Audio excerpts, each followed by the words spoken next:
Hello everyone, मेरा नाम है तपेश। आज हम बात करेंगे निफ्टी, बैंक निफ्टी से निफ्टी कल कैसे बड़े परफॉर्म कर सकते हैं। तो सबसे पहले निफ्टी का चार्ट देखते हैं। निफ्टी में आप तो गैप अप हुआ था यहाँ पे, और सबसे अच्छी बात ये रही जो 5 मिनट का कैंडल था, लो था यहाँ पे, तो वहां तक पूरा सस्टेन करा मार्केट ने। वहां तक एक बार आया भी सही, पर उसको लो को ब्रेक नहीं करा।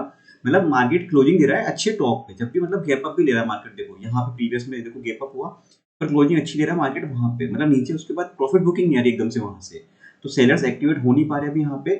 एक्टिव देखो क्या, अभी सीजन भी ना, फेस्टिव सीजन आ रहा है, तो शेयर्स में मोमेंटम है, मार्केट भी पॉजिटिव रहता है, सब चीजें हो जाती है थोड़ा सा। वो सेंटिमेंटल भी ऐसे आते हैं तो दिवाली के टाइम तक, तो वो चीज भी साथ के साथ में इम्पेक्ट डालती है। अब अभी यहाँ पे देखो आज भी अच्छा ओपन हुआ था, उसके बाद ऊपर पॉजिटिव मोमेंटम रहा है ऐसे में। तो जो बीटीएसटी में अगर करके गए कैरी फॉरवर्ड करके, उनको ज्यादा अच्छा मोमेंटम मिल जाता है कहीं पर से में। और जो नॉर्मल इंट्राडे में कई बार मोमेंटम मिलता है, जैसे यहाँ पे इंट्राडे में मोमेंटम कुछ खास मिला नहीं, ऐसा कुछ ठीक है। यहाँ फिर भी एक बार मिल गया चलो, लेकिन तो कई बार ऐसा हो जाता है। उस चीज के हिसाब से देखें यहाँ पे। और बीटीएसटी देखो रिस्की भी होता है, ओवरनाइट अगर 2 दिन के लिए हम लेके आते हैं वीकेंड के हिसाब से, तो फिर वो रिस्की भी होता है वहाँ पे, वो चीज़ भी देखने की होती है ऐसे में। तो अब हम बात करते हैं कल के लिए यहाँ पे। तो कल देखो यहाँ पे ये इस जगह जो बंद हुआ है, ठीक है, मिड में यहाँ पे बंद हुआ है, तो ऊपर रिजेक्शन लेवल पहले 19,418 जो आज का हाई है, वो रिजेक्शन लेवल है फर्स्ट। उसके बाद है 19,460, 19,511, 19,562, ये हमारे निफ्टी के यहाँ पे रिजेक्शन लेवल है। अगर निफ्टी यहाँ पे थोड़ा बहुत करेक्ट होता है यहाँ पे, तो पहला जो सपोर्ट लेवल आएगा वो है 19,366 के यहाँ पे। उसके बाद आएगा 308। अगर ये लेवल ब्रेक होता है तो फिर 273 तक लेवल आराम से टारगेट दिखेंगे, क्योंकि बीच का जो गैप है यहाँ पे, ये देखो, ये मिड में जो गैप आ रहा है यहाँ पे, वो फिल करने आएगा मार्केट यहाँ पे, ये वाले लेवल पे। उसके बाद यहाँ पे टारगेट बनेंगे हमारे इस जगह के आसपास, 19,234 तक के टारगेट। तो ये हमारे यहाँ पे कल के लिए टारगेट हो जाएंगे यहाँ पे इस जगह तक के। अब हम बात करेंगे बैंक निफ्टी के बारे में। बैंक निफ्टी में देखते हैं क्या रहा। बैंक निफ्टी में देखेंगे यहाँ पे, तो वही गैप वगैरह हुआ था, उसके बाद थोड़ा बहुत यहाँ पे इसने, ये देखो इसमें थोड़ा बहुत करेक्शन आया यहाँ पे बैंकिंग में। निफ्टी सस्टेन कर रहा था, निफ्टी में देखो अभी रिलायंस चल रहा है, तो रिलायंस की वजह से भी स्ट्रेंथ, और बाकी टाइटन वगैरह हैं, बजाज के शेयर्स में, मतलब पॉजिटिव मोमेंटम है मैक्सिमम शेयर्स में निफ्टी में। और देखो बैंकिंग होता है कि बैंकिंग के शेयर्स में 2-3 में भी मेजर, उसमें भी थोड़ा सा नेगेटिव हो गया है, वो चले नहीं, तो फिर बहुत हल्का फुल्का नेगेटिव हो जाता है। यहाँ से हल्का लो ब्रेक करा, पर प्रीवियस जो हमारा लेवल था यहाँ पे सपोर्ट का, एनसीके पे हाई पे, यहाँ से इसने रिवर्सल लिया, और इसके यहाँ पे बंद हुआ है वो, मतलब फर्स्ट जो 5 मिनट की कैंडल का हाई था, उसी पे आके वहाँ बंद हुआ। तो उस जगह पर हिसाब हम देखेंगे आगे क्या रहता है यहाँ पे। अगर यहाँ पे ब्रेक करता है इसको यहाँ पे, तो आगे देखो फिर टारगेट आता है एक, तो मेन जो टारगेट आता है वो इस जगह के आता है बीच में यहाँ पे एक बार, 43,780 के आसपास का, ठीक है। फिर वो लेवल आता है उसके बाद 43,878, उसके बाद है 44,000 का, ठीक है। ये टारगेट हो जाएंगे यहाँ पे बैंक निफ्टी में ऊपर देखने के लिए टारगेट, अगर अपसाइड में मोमेंटम मिलता है तो यहाँ पे। तो इसको हम रिजेक्शन लेवल भी कंसिडर कर सकते हैं, या फिर अगर ये लेवल ब्रेक करता है तो इसको हम यहाँ टारगेट कंसिडर कर सकते हैं, ठीक है। तो ये हो जाएंगे हमारे यहाँ पे लेवल। और डाउन साइड में भी यहाँ पे क्या आता है सपोर्ट लेवल, पहला जो सपोर्ट लेवल आएगा वो इस जगह के आसपास बनता है, 43,529 के आसपास। तो ये 100 पॉइंट की एक रेंज रहेगी यहाँ पे, इस जगह पर मिड में यहाँ पे ट्रेड मत करना है यहाँ पे। या तो कल का हाई ब्रेक करे थोड़ा बहुत यहाँ पे ओपन होकर, अगर यहाँ पे रेंज बना के अगर आज का हाई ब्रेक करता है यहाँ पे, ठीक है, तो फिर हमें टारगेट अच्छा देखने को मिल सकता है यहाँ पे ऊपर की तरफ एक बार, वो मोमेंटम प्लान कर सकते हैं यहाँ पे। या फिर ये लो ब्रेक करता है तो फिर चांस है कि इस जगह तक 43,410 के आसपास के लेवल देखने को मिल सकते हैं यहाँ पे।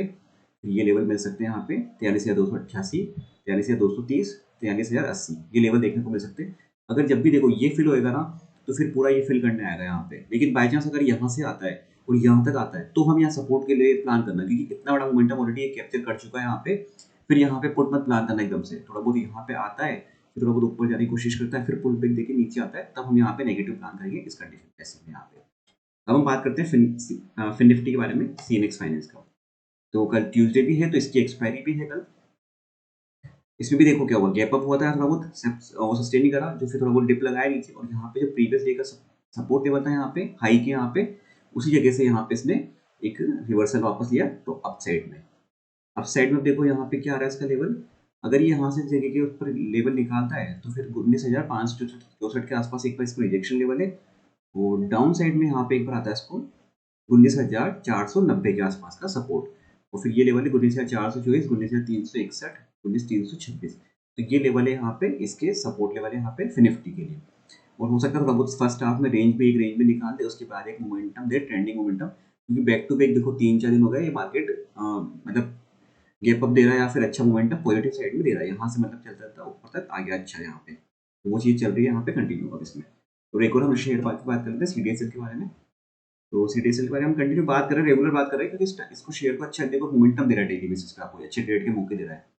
हाँ, यहाँ से इसने ब्रेक करा, एक बार दिया, यहाँ पर वापस इसमें एंट्री का मौका मिला, इस जगह पर एक बार बाइंग के लिए आया, फिर वापस निकला, फिर दोबारा वापस इस जगह पर री एंट्री का मौका वापस मिला, अगर बाई चांस मिस हो जाता है, क्योंकि इस जगह पर देखो क्या रिएक्ट करता है मार्केट, यहाँ तक आ रहा था, फिर इसने होल्ड करा, धीरे-धीरे अगर हम लेते भी हैं ना तो हमारे लिए रिस्क रिवॉर्ड रेशियो अच्छा आता है, तो छोटा सा स्टॉप लॉस लेके एक बार यहाँ पे प्लान कर सकते हैं, एक बार एंट्री के लिए, और ऊपर अच्छा मोमेंटम हमें देखने को मिल गया आज से इसमें।